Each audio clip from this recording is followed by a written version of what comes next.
This question comes from AKA 19047. I don't know what that means, but thanks for submitting the question. Here's what we got. Great video, very informative. Thank you very much. Appreciate that. I've been seen by so many for severe leg pain for the last 7 years, and I had no luck until my doctor had me get my back checked and diagnosed with degenerative disc disease.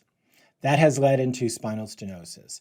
MRI July 15th, and I can't walk more than 5 minutes or stand more than 10 without horrible pain in my butt and legs.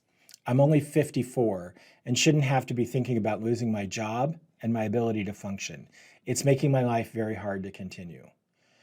Yeah, it sure sounds like it. I mean, from what I understand from your question, you have severe spinal stenosis causing pain down your legs with walking, which is what doctors call neurogenic claudication. And unfortunately, yeah, I get that you're only in your mid-50s, but if you've got it, you've got it. And there is no treatment for severe stenosis other than surgery.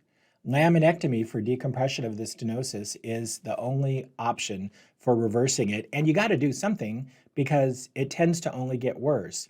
That's all the bad news. The good news is the laminectomy really works. It's a fairly minor procedure today. It can be done on an outpatient basis.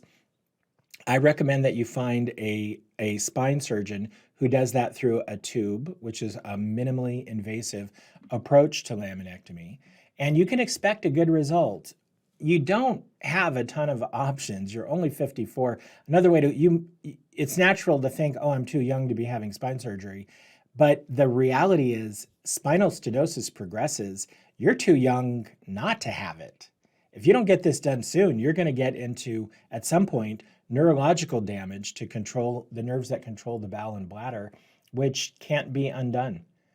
So I want to give people their options, but when it comes to spinal stenosis, there's just not a lot. And I would encourage you to take that MRI to a spine surgeon and find out if you're a candidate for surgery. Because if you are, let's get on with it. You need to get fixed. Good luck. Please let me know what happens.